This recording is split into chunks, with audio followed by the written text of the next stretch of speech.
Bonjour, bienvenue dans cette nouvelle émission Quoi de neuf. Aujourd'hui, j'ai le plaisir de recevoir la première secrétaire fédérale du PS à la Martinique, en la personne de Béatrice Bellé. Bonjour Béatrice. Bonsoir Ça va bien? Mano, oui, bonsoir aux téléspectatrices et téléspectateurs, aux fidèles de Zouk TV.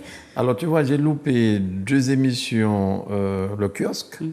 J'ai trouvé une excuse pour te voir plus rapidement au lieu d'attendre le kiosque. Tu vois C'est ça? c'est ça. Franchement. Pourtant, c'est dans pas longtemps. C'est dans pas longtemps. En tout cas, merci beaucoup d'avoir accepté cette invitation pour nous parler du congrès du PS. Ça fait l'actualité, notamment. Il y a beaucoup de choses dont on va parler avec les 15 ou 16, 20 minutes que Manuel a veut bien nous accorder. Donc, je ne vais pas parler beaucoup pour te laisser la parole. Ben, c'est le gentil. congrès du PS.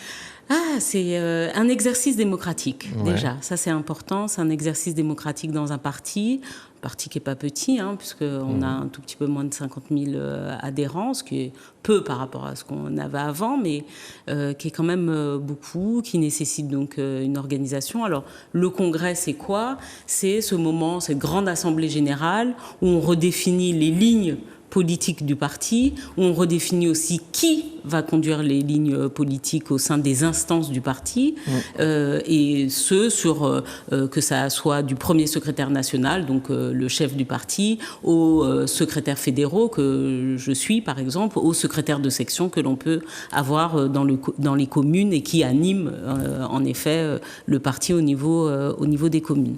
Donc c'est un grand exercice, parfois compliqué, et puis parfois très disputé. C'est le cas en ce moment. Est-ce que François Hollande est candidat à la prochaine élection présidentielle? Il semblerait.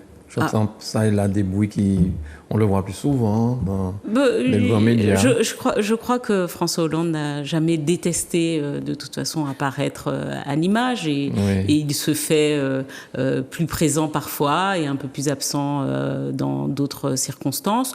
Là, c'est l'occasion, parce que on parle du Parti socialiste, de réapparaître et de donner un peu son avis sur la politique nationale. On peut même dire des leçons. Il donne des leçons aussi. Oui, en tant qu'ancien président de la République, je pense qu'on peut lui accorder ce droit. Après, c'est pas sûr qu'on les retienne. Voilà.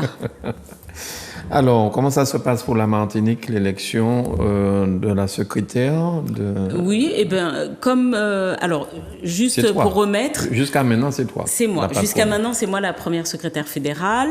Et donc, on a eu un premier vote il y a un peu plus de 2 semaines sur la ligne politique du parti. Je crois que c'est ce qui est très important de dire. La ligne politique qui a été choisie par la majorité, pas absolue, à 49,3%, par la quasi-majorité absolue des membres du parti et des camarades qui sont en capacité de voter, c'est le rassemblement de la gauche. Voilà, ce que porte aujourd'hui le premier signataire de cette orientation, qui est Olivier Faure, c'est de dire nous devons continuer à rassembler, à être rassemblés à gauche avec les écologistes, avec les communistes, avec la LFI, et que le Parti socialiste soit présent dans cette alliance nationale de gauche que l'on appelle, tout le monde s'en souvient, la NUPES ou la NUP. Bon, voilà. Donc ça, c'est ce qui a été un facteur, on va dire, de division, parce que les 2 autres candidats qui portaient une orientation différente n'étaient pas pour rester obligatoirement dans la NUP.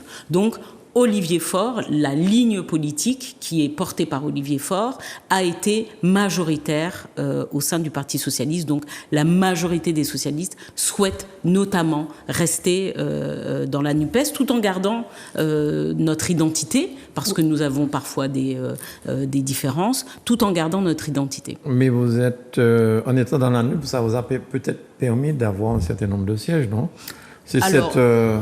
Je pense que pour tout le monde, ce regroupement-là a permis.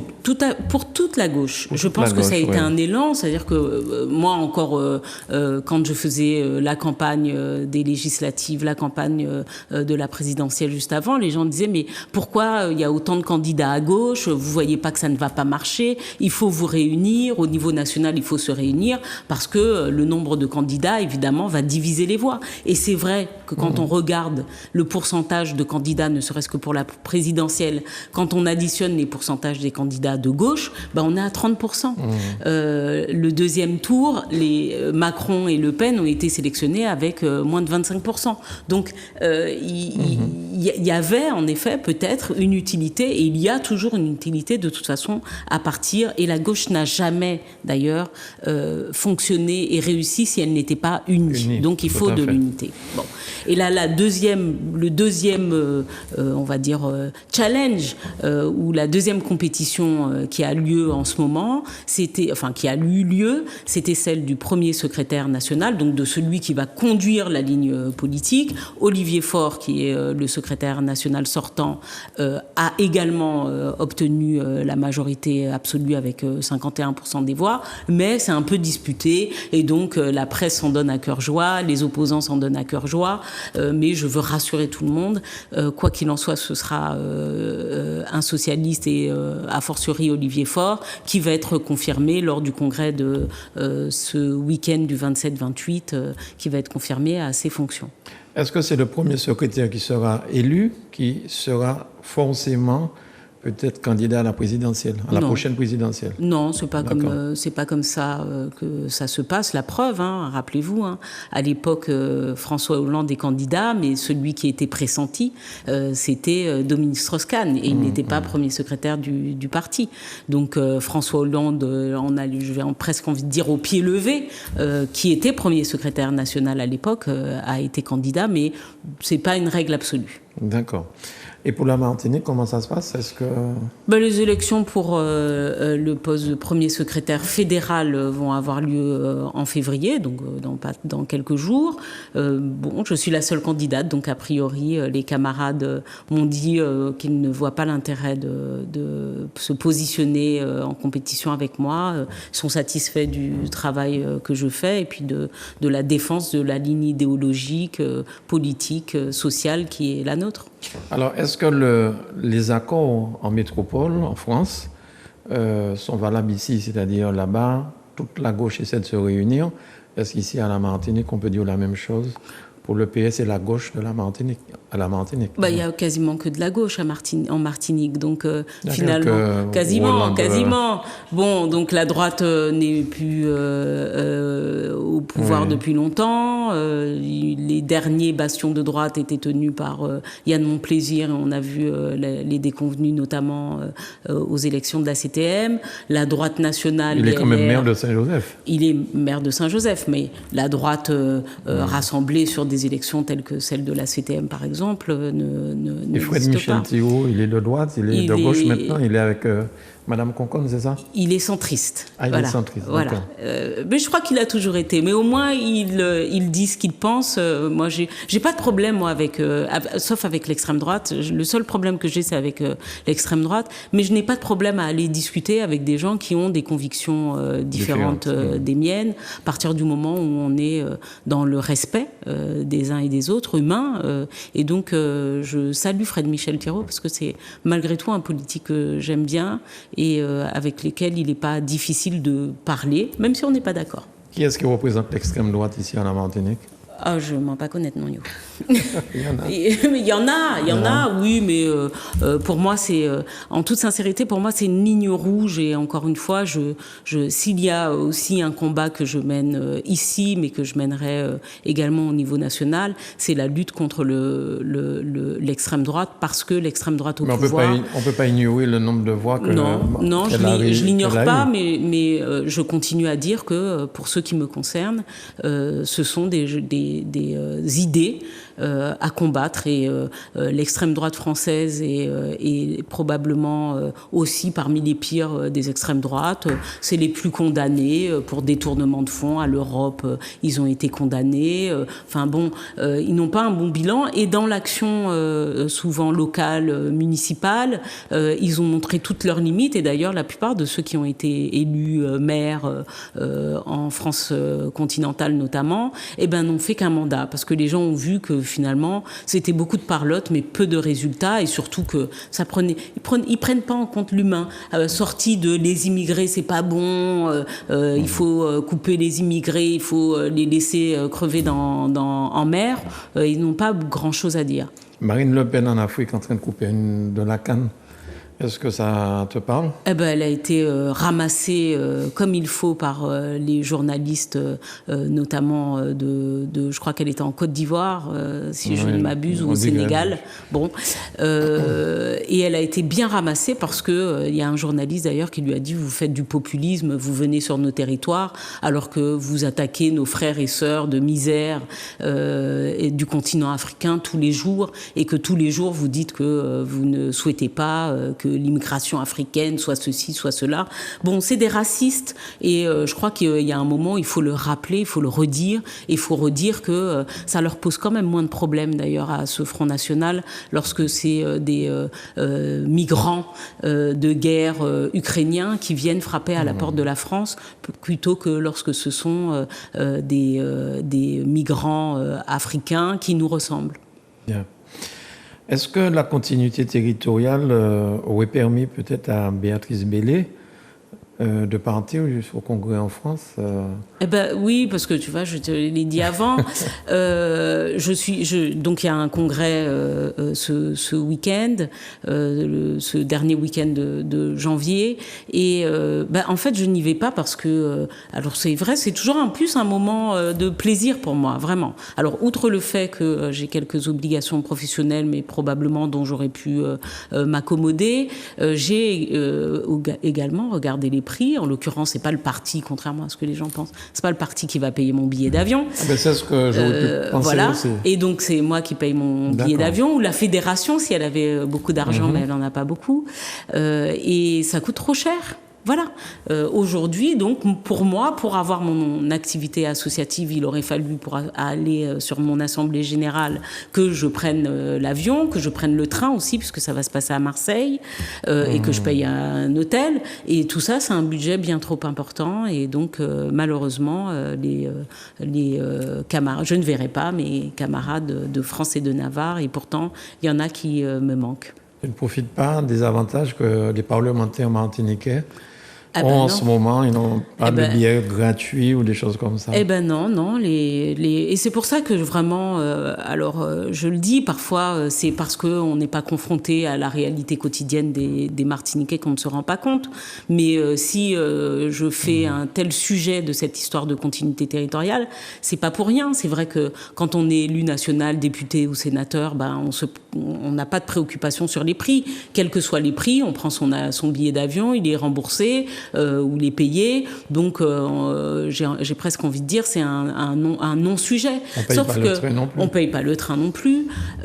Pour exécuter ses missions, je n'en disconviens pas. C'est pas pour aller faire la bringue et tout ça.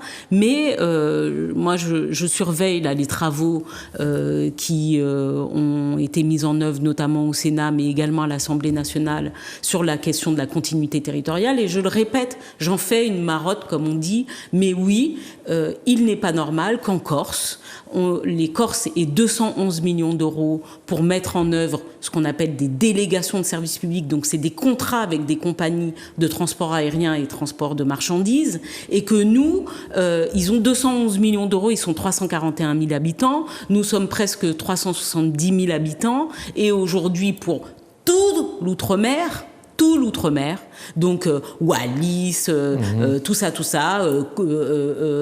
la Réunion, Mayotte et tout ça, nous avons 46 millions d'euros, voilà, pour tout l'outre-mer. Bon, donc il y a un moment où il faut un peu d'égalité, c'est cette égalité-là que j'espère que nos élus nationaux, et j'invite la population à surveiller tout ça, parce qu'ils ne sont pas là pour rien, ils sont là pour aussi cela, et j'espère qu'ils iront vers la défense de l'égalité. Voilà. Alors, le président du Sénat, M. Laroché, sera à la Martinique bientôt, dans quelques jours. Oui. Est-ce que tu vas essayer de le rencontrer pour lui parler de ce problème de continuité territoriale? On rappelle pour ceux qui nous regardent que le président Laroché, dans l'ordre protocolaire, c'est le deuxième personnage le plus important. C'est-à-dire que si M. Macron démissionne ou s'il décède, M. Laroché devient président de la République française en attendant que l'élection présidentielle se fasse. Tout à fait. Alors, est-ce que tu essaieras de le voir pour lui parler de nos problèmes? C'est pas prévu dans son agenda de recevoir ou de discuter avec les formations politiques locales telles que la mienne. En tout cas, il va discuter avec des élus locaux. C'est du dédain, tu penses? Pardon? C'est du dédain? Non, je pense que c'est aussi parce que c'est des choses qui vont assez vite. C'est une journée et demie, donc il va aller voir les élus que les Martiniquais ont choisis. Donc, mais j'espère que ces élus-là, et encore une fois, publiquement, je leur demande instamment de défendre l'égalité. Je rappelle quand même le credo de la France, puisqu'il est un potentiel président, mais enfin oui, c'est le deuxième personnage de l'État. Liberté, égalité, fraternité. On n'en demande pas trop lorsqu'on demande de l'égalité. Bien. Si nous parlons de cette affaire de drapeau, quel est ton avis sur ça?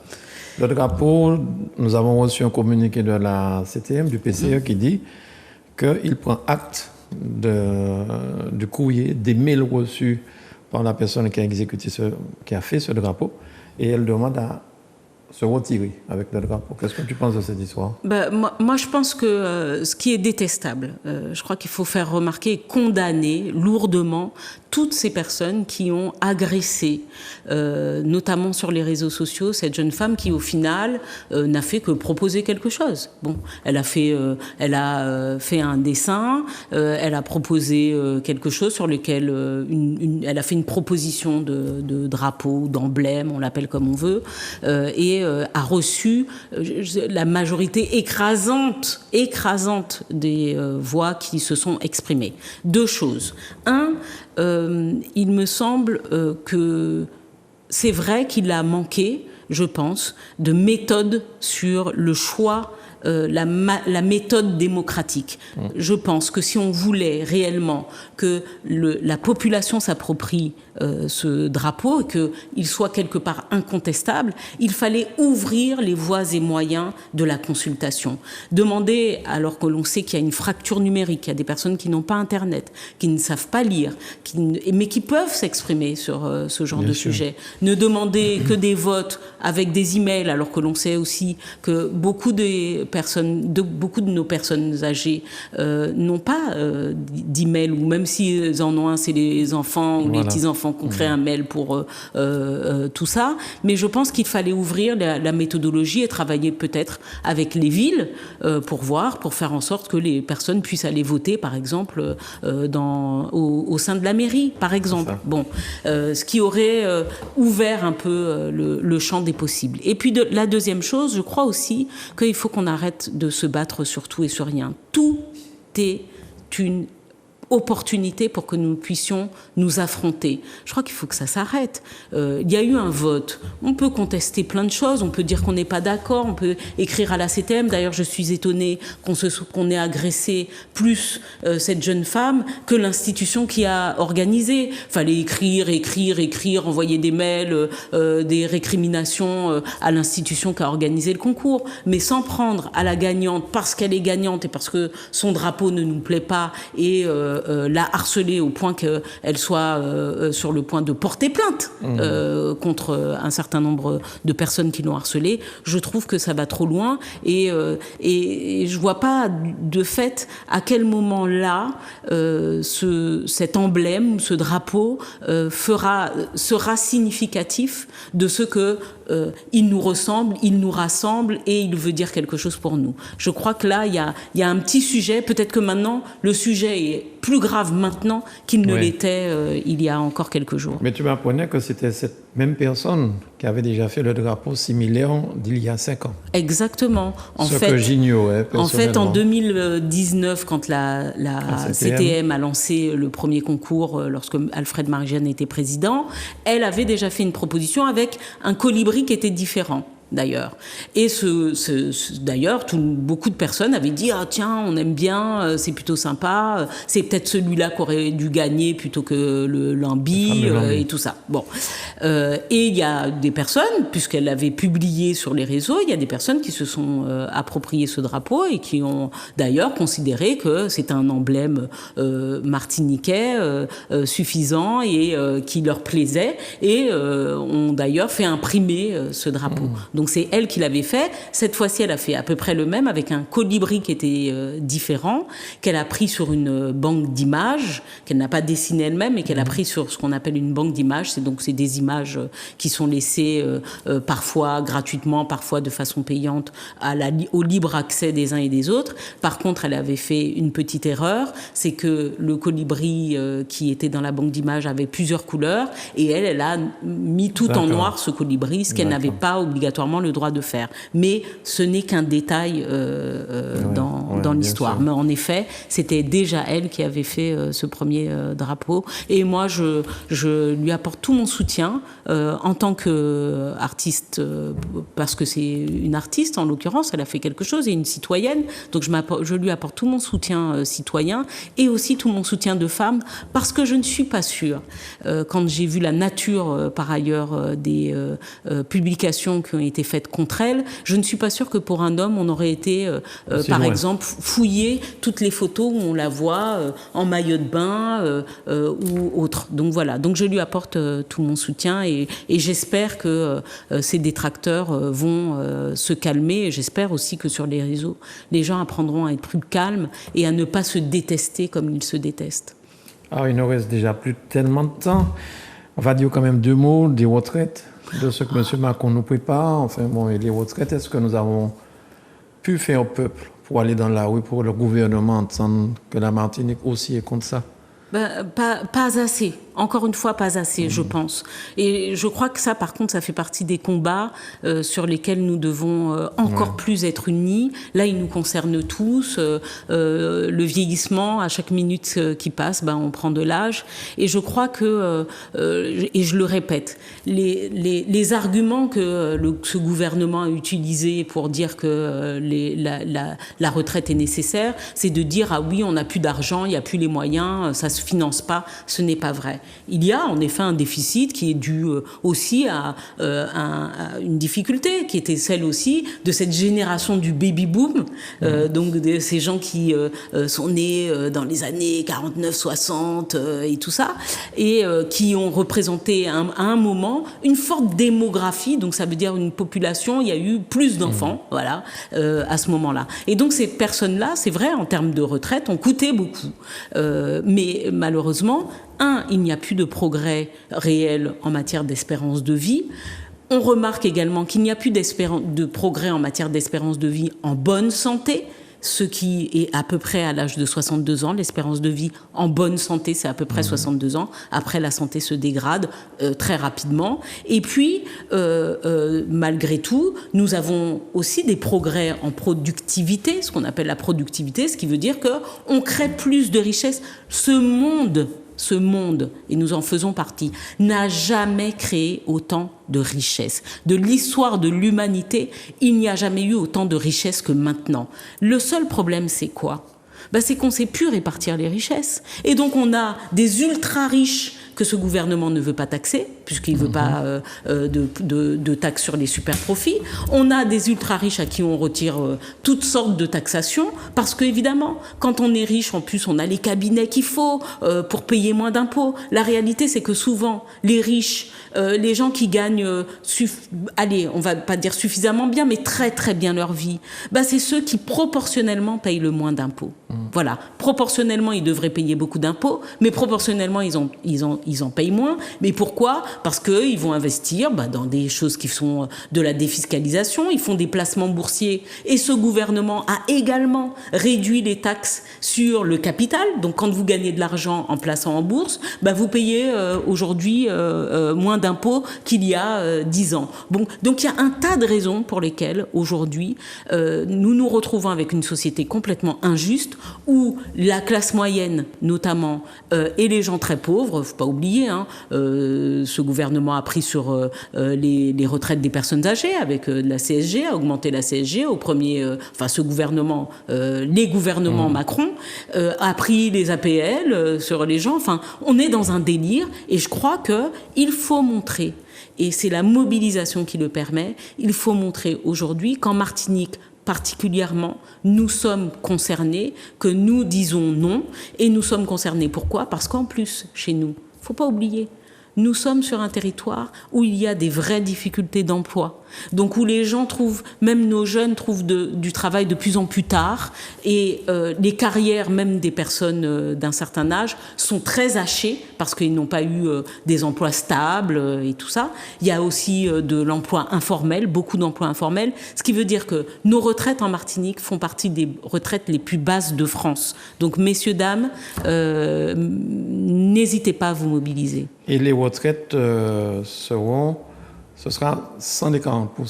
Évidemment, pour ceux qui sont fonctionnaires, n'oubliez pas en effet que ce sera sans les 40%. C'est dommage qu'on n'ait pas le temps d'en parler. Il y a un certain nombre de personnes milliardaires qui ont demandé à être taxées, de payer plus d'impôts. Et apparemment, on dirait que les gouvernements n'entendent pas ça. Mais c'est le fameux truc, en France, c'est très usité, toute la droite le dit. Ah oui, mais vous savez, si on augmente les taxes sur les entreprises, ou si on augmente les taxes sur les riches, ils vont s'en aller. Mais côté yoké aller. Côté yoké aller. Mais si les gens restent en France, c'est pas parce que c'est le moins taxable, ou c'est celui qui taxe le moins. C'est pas ça, ça n'a rien à voir. C'est parce que la vie pour ces personnes-là, elle est quand même assez douce. Quand vous avez des services publics qui fonctionnent, parce qu'on compare toujours avec les États-Unis ou ailleurs, mais les prix, c'est pas les mêmes. C'est ça la réalité. Quand vous pouvez, même quand vous êtes riche, aller chez le médecin sans payer, vous êtes content. Quand vous souffrez d'un cancer, ne vous inquiétez pas. Même les ultra-riches, ils profitent du système de santé gratuit de la France. Donc, je crois que si en effet certaines personnes, et il y a un certain nombre de personnes très riches qui disent bon, c'est vrai que si on nous prend 1 ou 2%, ça va pas nous faire mal. Et d'ailleurs, il y a l'Oxfam, c'est un observatoire sur la répartition de la richesse, a dit si on prenait 2%, ça réglerait tous les 10 problèmes, ce que là les gouvernements disent qui sont problématiques, tous les problèmes de financement et de la Sécu, et de la sécurité sociale et des retraites. Donc, je crois que le bon sens... Ils n'ont pas le courage de le faire. Ils n'ont pas le courage, mais c'est aussi parce que les populations sont de moins en moins mobilisées et défendent de moins en moins leurs droits. Et quand... c'est à chaque fois des petites révolutions qu'on doit faire pour pouvoir faire bouger les choses, parce que sinon, on a des gens qui sont perchés à l'Élysée ou ailleurs et qui ne regardent pas le monde tel qu'il fonctionne. Et la pauvreté, c'est l'indignité. Et donc, je crois qu'il faut travailler à plus de dignité, et qu'un gouvernement ne peut pas travailler sans cesse à rendre les gens et plus pauvres, et plus malheureux, et plus malades. Merci beaucoup, Béatrice Bellé. Merci à toi de m'avoir invité. Ce fut un plaisir. Le reste, ce sera dans le kiosque, probablement. Merci à Manuela pour la réalisation. À bientôt.